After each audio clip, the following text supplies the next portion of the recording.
다 찾으셨으면 우리 22절부터 한 절씩 교독하겠습니다. 예루살렘에 수전절이 이르니 때는 겨울이라. 예수께서 성전한 솔로몬 행각에서 거니시니 유대인들이 애워싸고 이르되 당신이 언제까지나 우리 마음을 의혹하게 하려 하나이까. 그리스도이면 밝히 말씀하소서 하니. 예수께서 대답하시되 내가 너희에게 말하였으되 믿지 아니하는도다. 내가 내 아버지의 이름으로 행하는 일들이 나를 증거하는 것이거늘. 너희가 내 양이 아님으로 믿지 아니하는도다. 내 양은 내 음성을 들으며 나는 그들을 알며 그들은 나를 따르느니라. 내가 그들에게 영생을 주노니 영원히 멸망하지 아니할 것이요 또 그들을 내 손에서 빼앗을 자가 없느니라. 그들을 주신 내 아버지는 만물보다 크심에 아무도 아버지 손에서 빼앗을 수 없느니라. 함께 읽겠습니다. 나와 나와 아버지는 아버지는 하나이니라 하나이니라 하신대. 하신대. 아멘. 아멘. 할렐루야. 예배 전에 나오신 여러분 모두를 환영하고 축복합니다. 잘 오셨습니다. 우리 앞뒤 좌우 계신 분들과 함께 인사를 나누겠습니다. 가을이 성큼 왔습니다. 인사를 나눌까요?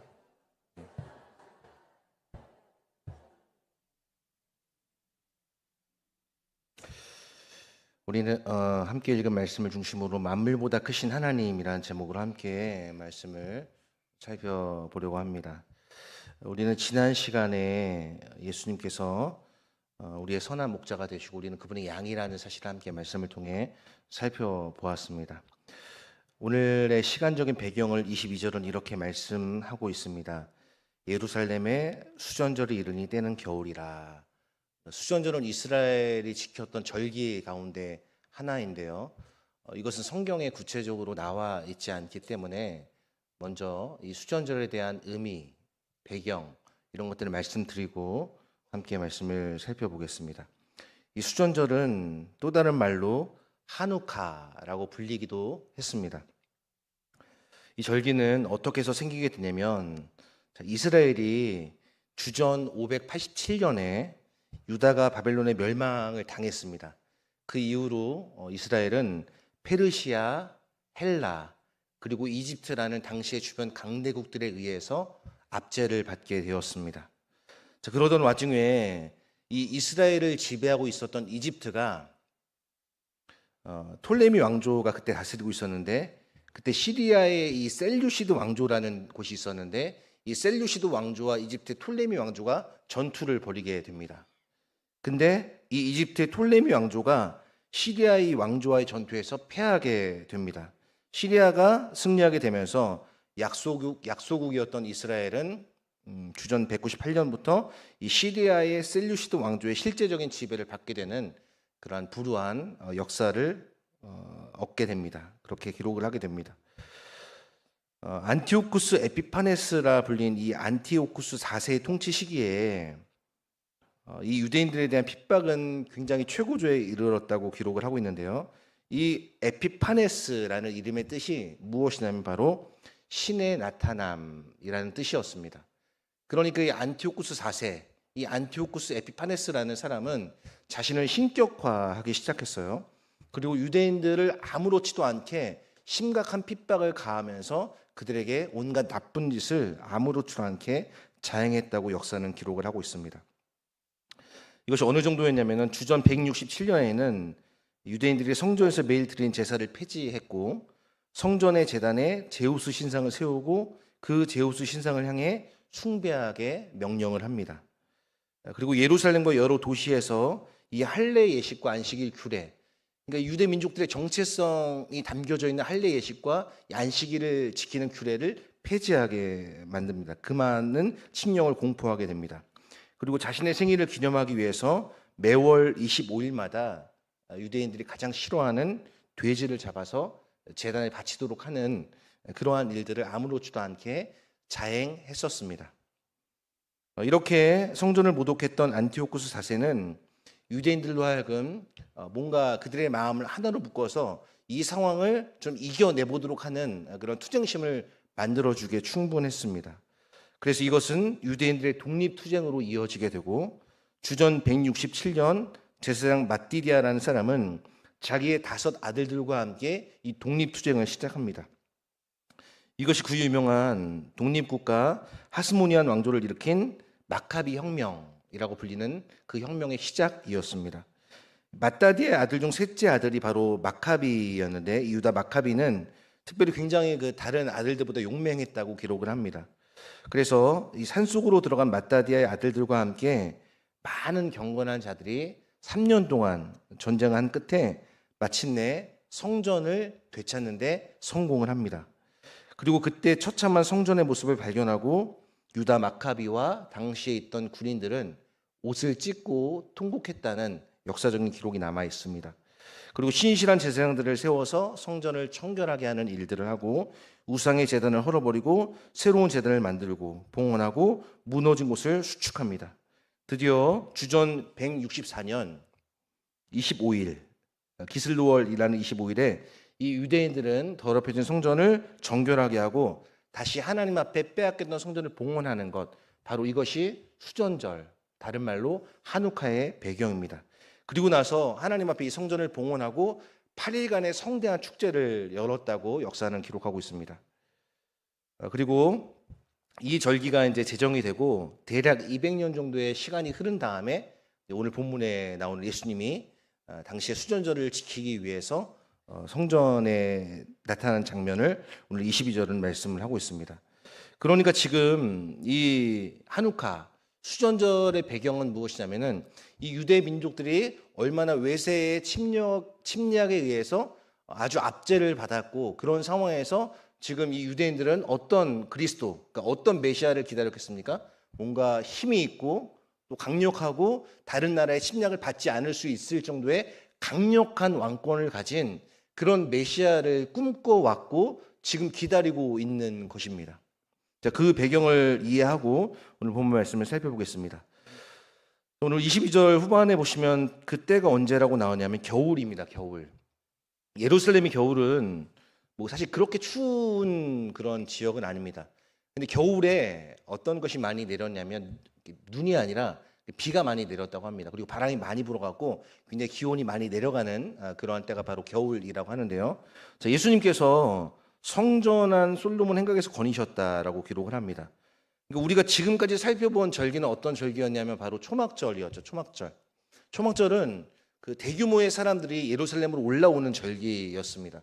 그러니까 우리가 이제 몇 주 뒤면 맞이할 추석처럼 막 전 국민이 이제 이동하는 것처럼 그렇게 이 초막절이 되면은 각지에서 예루살렘으로 이 초막절을 지키기 위해 많은 사람들이 이동하는 절기가 초막절이었습니다. 그런데 오늘 본문의 배경이 수전절에는 그렇게 초막절에 등장하는 사람들처럼 많은 사람이 등장하지는 않았어요. 아마 소규모로 가족 중심으로 그렇게 이동했던 것으로 많은 역사가들은 기록을 하고 있습니다. 근데 예수님께서 오늘 23절에 보니까 성전한 솔로몬 행각에서 거니셨다라고 기록을 합니다.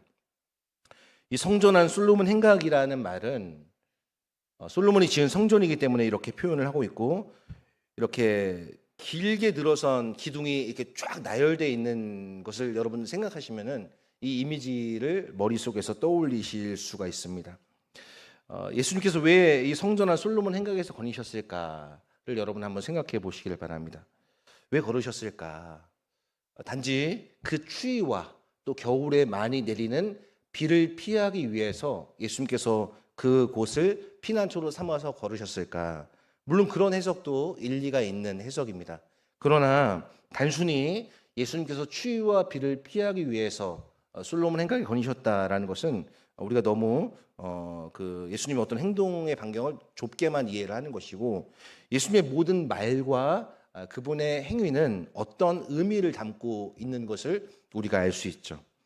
예수님께서 성전한 솔로몬 행각에 거니셨다는 것은 말라기 3장 1절을 보게 되면은 어느 날 갑자기 주의 사자가 성전에 임하신다라는 말씀을 통해서 유추해 볼 수 있듯이 바로 메시아가 등장한다라는 의미로도 우리가 해석해 볼 수 있고 또 이 성전한 솔로몬 행각은 당시 많은 사람들을 접하고 많은 사람들에게 어떤 가르침을 줄 수 있는 최적의 장소가 바로 이 솔로몬 행각이었습니다. 그러니까 그런 것들을 염두에 두고 예수님께서 이 솔로몬 행각을 거니신 것이 아닐까 추측을 해볼 수 있습니다.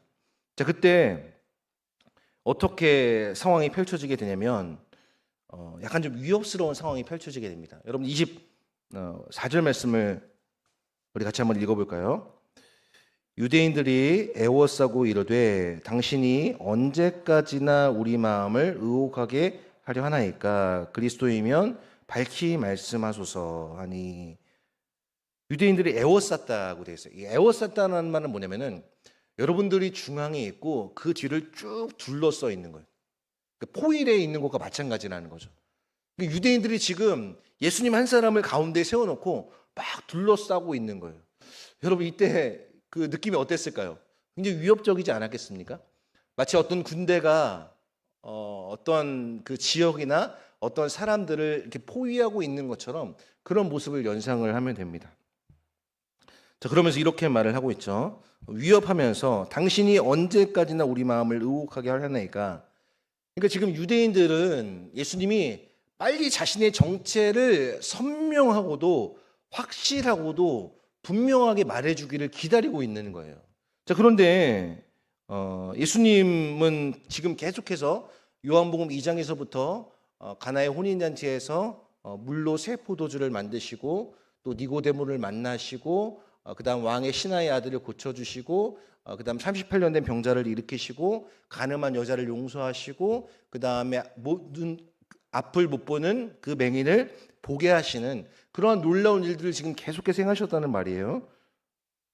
그러니까 그리스도이면 밝히 말씀하소서. 그러니까 우리가 기다렸던 메시아라면 빨리 그 사실을 우리에게 말씀해 주십시오라고 지금 유대인들은 메시아이신 예수님을 향해서 그렇게 답변을 요구하고 있는 것입니다. 그때 예수님께서 이렇게 답변을 하시죠. 25절 말씀입니다. 예수께서 대답하시되 내가 너에게 말하였으되 믿지 아니한도다. 내가 내 아버지의 이름으로 행하는 일들이 나를 증거하는 것이거늘. 자, 내가 너희에게 말하였으되 믿지 아니한도다. 예수님은 유대인들에게 한두 번 말씀하신 게 아니라는 거예요. 그러니까 내가 내 아버지의 이름으로 행했던 일들이 여러분 요한복음에 어떤 것들이 있습니까? 여러분 한번 떠올려 보실까요? 지금 우리가 1장부터 쭉 작년 말부터 지금까지 생각해 보고 있는데요. 어떤 것들을 예수님께서 행하고 계셨죠? 한번 어떤 것들이었죠? 바로 물로 포도주를 만드신 것들, 또 왕의 신하의 아들을 고치신 것, 그다음 38년 된 병자를 고치시고 5천 명을 먹이시고 무리를 걸으시고 날 때부터 맹인된 사람을 고치시고 또 이후에 살펴볼 나사로를 살리시고 하나님 나라를 가르치시고 성전을 정화하시고 그다음 뭐 니고데모와 대화하시고 사마리아 여인과의 대화하시고 또 가늠한 여인을 용서하시는 이런 수많은 일들을 예수님께서 하나님의 이름으로 행하셨다는 말이에요. 그러한 것들을 통해서 바로 나를 증거했다. 내가 어떤 존재인지 하나님이 나와 함께 하시는 그 일들을 통해 내가 너희에게 보여주었다라고 말을 하는데 예수님의 말씀은 너희가 믿지 아니하노다라고 말씀하고 계세요. 그러면은 왜 유대인들이 믿지 아니했을까? 물론 오늘 26절에 보시면 내 양이 아니기 때문에 믿지 아니했다라는 말씀이 있지만 이미 요한복음 5장에 보게 되면은 이렇게 말씀하고 계세요.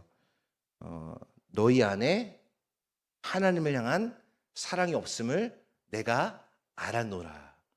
여러분 우리가 사랑이 없으면요 주님을 알 수가 없습니다. 우리가 주님을 향한 사랑이 없으면요 주님을 이해할 수도 없습니다. 우리가 주님을 향한 사랑이 없으면 주님이 우리 가운데 행하시는 일들을 우리가 믿음으로 해석할 수가 없는 거예요. 유대인들이 얼마나 많은 것들을 보았겠습니까? 그런데 그들은 전혀 눈앞에서 예수님께서 행하시는 수많은 기적과 수많은 언행을 보고 들었음에도 불구하고 그들은 믿지 아니했다라고 예수님께서는 말씀하고 계십니다. 그리고 더 나아가 오늘 26절, 27절에서 이렇게 말씀하고 계시죠. 이전에 했던 10장 초반에 했던 말씀을 다시 한번 유대인들에게 하시면서 너희가 내 양이 아님으로 믿지 아니하도다. 유대인들은 지금 예수님과 상관이 없는 자라는 거예요. 내 양이 아니다. 예수님을 따르지 않는다는 것을 말하는 것이죠. 양은 목자를 따르죠. 양은 목자 음성을 듣는다고 예수님 말씀하셨습니다.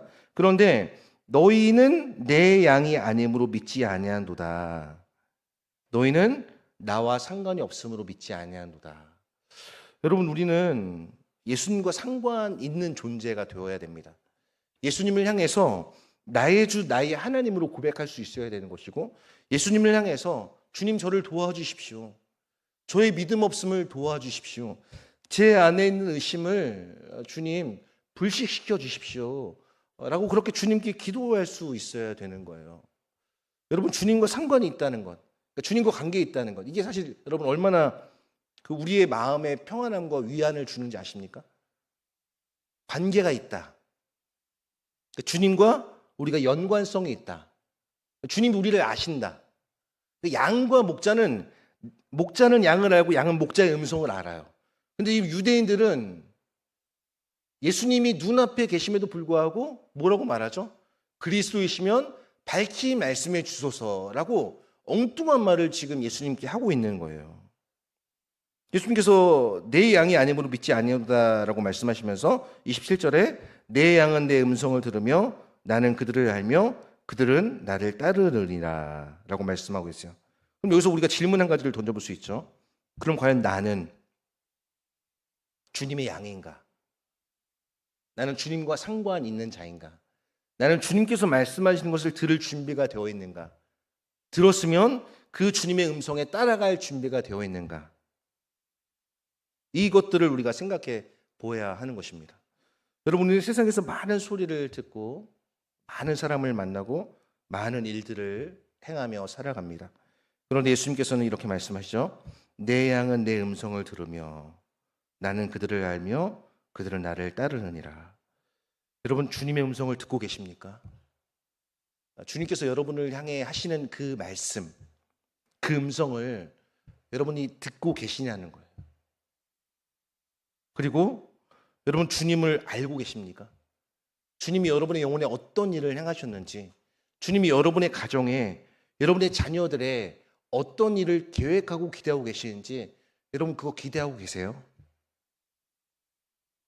우리가 주님의 양이라면 우리는 주님과 24시간 365일 교제할 수 있는 거예요. 여러분, 24시간 365일 우리가 주님과 교제할 수 있다는 게 얼마나 큰 축복인지 여러분 아시죠? 24시간 365일 여는 데가 있나요? 편의점 열잖아요. 24시간 365일. 주님을 편의점과 비교할 수 없죠. 편의점에 가면 우리가 원하는 건 언제나 언제 가도 우리가 다 얻을 수 있지 않습니까? 그러니까 주님은 사실 우리가 주님께 나오기를 기다리고 계신지도 모르겠어요. 주님은 우리가 주님의 음성을 듣기를 문 밖에서 기다리고 계신지 모르겠어요. 요한계시록 3장 20절에 보라 내가 문 밖에 서서 문을 두드리노니 누군지 내 음성을 듣고 문을 열면 나는 그에게로 들어가 그로 더불어 먹고 그는 나와 더불어 먹으리라 라고 말씀하고 계세요. 문제는 주님은 계속 우리에게 신호를 주시는데 문제는 우리가 둔감해서 우리의 마음이 메말라서 그래서 놓치고 있는 것은 아닌지 저 자신도 생각해 보게 됩니다. 사랑하는 성도 여러분, 우리의 삶이 정말 분주합니다. 여러분. 저도 오늘 아침에 또 장례 소식을 접하고 뭐 문자 보내고 뭐 굉장히 분주했어요. 그 분주하면요, 여러분 분주한 게 좋은 게 아닙니다. 분주하면은 내가 뭘 하는지를 몰라요. 여러분 그런 적 있으시잖아요. 막 뭔가 막 일이 막 한꺼번에 몰려올 때, 그때 여러분의 정체성이 잘 드러나던가요? 나는 주님과 함께 연합한 사람이다. 그게 그 분주한 순간에 떠올라지던가요? 아니죠. 그냥 일에 파묻히는 거죠. 이거 해야 되고 저거 해야 되고 그러다가 정말 주님께서 나에게 원하시는 것이 무엇인지 놓치며 살아갈 때가 많은 거예요. 이제 그러다 보면은 어떻게 되는 거냐면 길을 잃어버리는 거예요. 양이 막 따라가다가 한순간 그 목자의 음성을 듣지 않으면 이탈해 갖고 이리의 표적이 되거나 낭떠러지로 떨어지게 되는 거예요. 물론 주님은 그런 양도 나머지 99마리 양을 두고 한 마리 잃어버린 양을 찾아 나서는 주님이시지만, 그러나 우리가 애초에 이 주님의 뜻을 잘 헤아리고 주님과 연합하며 살아간다면 여러분 우리의 인생의 낭비가 줄어들지 않을까요? 그런 생각을 해보게 됩니다. 유대인들을 향한 그런 안타까움을 말씀하신 예수님께서 계속해서 이렇게 그들을 향해 교훈하고 계십니다. 오늘 말씀의 핵심인데요. 28절, 29절 말씀인데 우리 28절, 29절 말씀을 같이 한번 한 목소리로 읽어보겠습니다. 내가 그들에게 영생을 주노니 영원히 멸망하지 아니할 것이요 또 그들을 내 손에서 빼앗을 자가 없느니라. 그들을 주신 내 아버지는 만물보다 크심에 아무도 아버지 손에서 빼앗을 수 없느니라. 여러분들이 이해하고 있는 영생은 무엇입니까? 영생이라는 말 자체는 영원히 산다라는 의미입니다. 요한복음 17장 한 절을 보면 이렇게 말씀하고 있어요. 영생은 곧 유일하신 하나님과 그가 보내신 자 예수 그리스도를 아는 것이 영생이다 라고 말씀하셨습니다. 우리는 보통 영생 그러면 죽어서 얻게 되는 생명으로 이해를 합니다. 그러나 이 유대인들의 관점에서 영생은 요한복음 17장 한 절에서 말씀하고 있는 것처럼 예수님을 아는 거예요. 다른 말로 하면 이제 하나님과 관계를 맺게 되는 존재가 되었다는 거예요. 그러면서 이제 그 사람의 삶이 영원에 잇대어 있는 삶이라는 거예요. 그러니까 우리가 예수님 하나님을 알기 전에는 이 땅이 그냥 최고의 장소인 줄 알았잖아요. 이 땅에서 우리가 먹고 마시고 누리고 즐기고 하는 모든 것들이 그냥 그거면 정말 만족스럽구나. 여기가 지상 낙원이구나. 이렇게 알았다는 말이에요. 근데 우리가 하나님을 알고 그가 보내신 자 예수 그리스도를 믿게 되니까 새로운 차원의 이 하늘이 펼쳐지게 된 거예요. 저곳이 우리의 본향이구나. 거기서부터 우리를 구원하실 자 그리스도를 기다리는 거구나. 저기가 우리의 본향이구나라는 그 새로운 차원의 영적 감각이 생겨나는 거예요. 그게 거듭남이에요. 거듭남. 우리가 거듭나지 않은 사람한테는 계속해서 하나님 나라가 있어.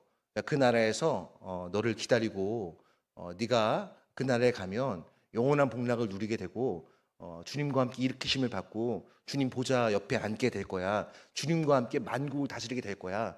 이거는 그냥 딴 나라 얘기처럼 들리는 거예요. 그래서 난 그거보다 지금 내 눈앞에 당면한 문제가 더 중요해. 이렇게 여기게 되는 거예요. 그러나 이 영적인 새로운 차원의 감각이 생기게 되면 어떻게 될까요? 뭐가 급한지를 알게 되는 거예요. 진짜 지금 시급한 거는 대학 입시가 아니구나. 지금 시급한 것은 내 노후 준비가 아니구나. 지금 정말 시급한 것은 언제 올지 모르는 그리스도를 기다리는 것이구나. 그분의 신부가 되어서 기름등불을 내가 준비하고 있는가. 어리석은 다섯 처녀처럼 내내 가만히 있다가 우리 이제 좀 가볼까? 해갖고 그 사이에 주님 오시는, 그래서 들려감을 당하고 버려둠을 당하는 그러한 어리석은 다섯 처녀가 아니라 슬기로운 다섯 처녀처럼 늘 기름등불을 준비하는, 늘 성령으로 충만한 삶을 살아가는 그러한 삶이 더 시급하고 더 중요하고 더 가치 있다는 것을 아는 것이 바로 새로운 차원의 감각, 거듭난 사람들의 특징이라는 것이에요. 그래서 오늘 이 영생이라는 개념, 이 영생이라는 개념을 예수님께서는 바로 현재 지금 여기서 시작되는 하나님과의 관계, 이게 바로 영생이라는 거예요. 영생. 여러분들은 영생을 지금 누리고 계셔야 되는 거예요. 우리 찬송하잖아요. 영생을 맛보며 주 안에 살리라. 오늘도 내일도 주 안에 살리라. 주 따라 사는 것 험하고 멀어도 찬송을 부르며 주 따라가리라. 이렇게 고백할 수 있게 되는 것입니다. 바로 이것은 하나님의 주권을 말씀해 주고 있는 것이에요. 내가 그들에게 영생을 주노니 영원히 멸망하지 아니할 것이요 또 그들을 내 손에서 빼앗을 자가 없느니라.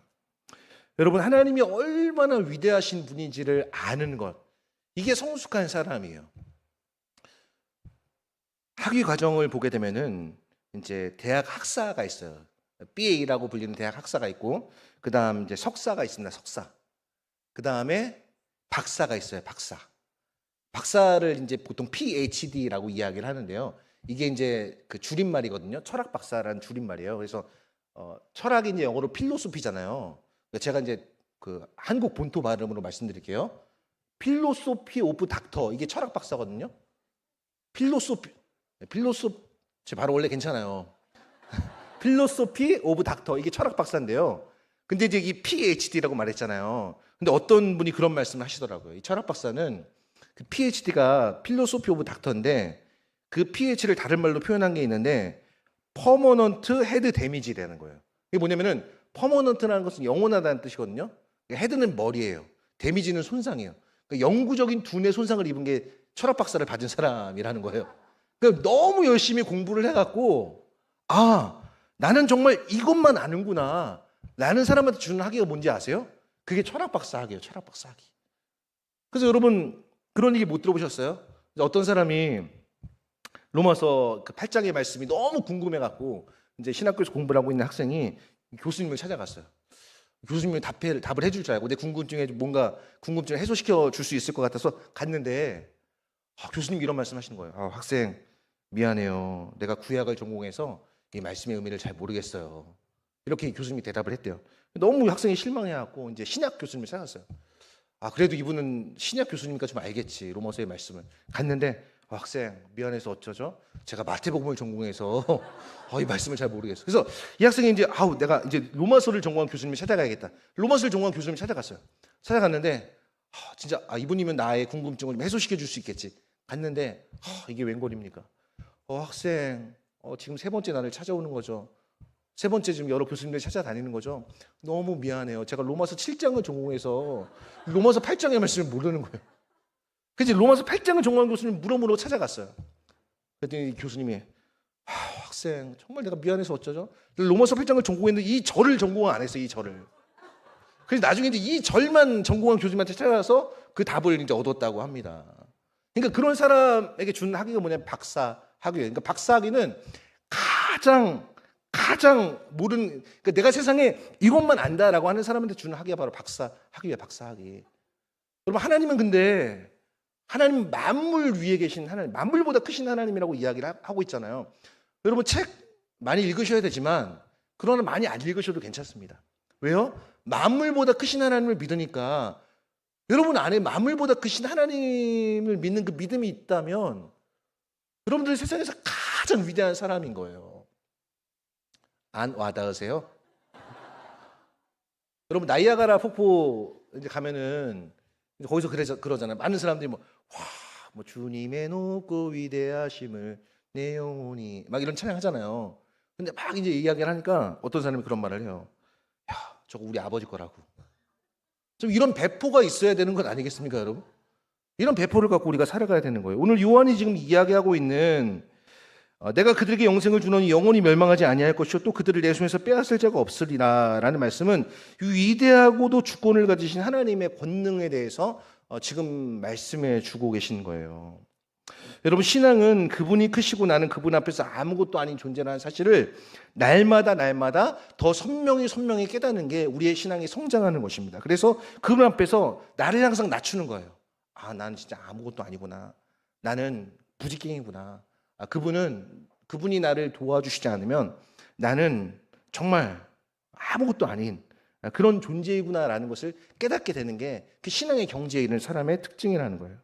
그러면서 29절에 그들을 주신 내 아버지는 만물보다 크심에 아무도 아버지 손에서 빼앗을 수 없느니라 라고 말씀하고 있어요. 우리 요한복음 6장 39절 말씀을 보겠습니다. 39절 40절 말씀을 보고 이 말씀을 좀 풀고 이제 말씀을 마무리하겠습니다. 자, 요한복음 같이 한번 읽어볼까요? 나를 보내신 이의 뜻은 내게 주신 자 중에 내가 하나도 잃어버리지 아니하고 마지막 날에 다시 살리는 이것이니라.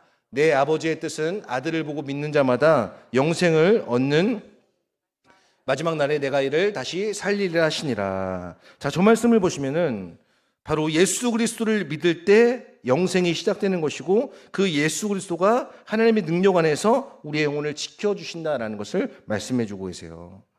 자, 에베소서 4장 30절 말씀 보겠습니다. 에베소서 4장 30절 말씀 우리 같이 한번 읽어볼까요? 하나님의 성령을 근심하게 하지 말라. 그 안에서 너희가 구원의 날까지 인치심을 받았느니라. 그러니까 우리의 삶은요 하나님의 손 안에 있는 거예요. 하나님의 손 안에 있는 거. 여러분 하나님의 손 안에 있다는 게 얼마나 우리의 삶이 안전하다는 것을 보여주는 것인지 모릅니다. 우리가 예를 들어 내비게이션에 어떤 목적지를 예를 들어 유명한 맛집을 딱 검색을 하고 그걸 입력해서 이제 가요. 근데 가는데 아무리 가도 이게 목적지가 나오지가 않는 거예요. 혹시 내비게이션 업데이트를 안 해서 그런가? 이런 의심과 막 불안과 이런 초조함이 막 오는데 갑자기 그 앞에 그 맛집의 이름이 딱 써 있는 거예요.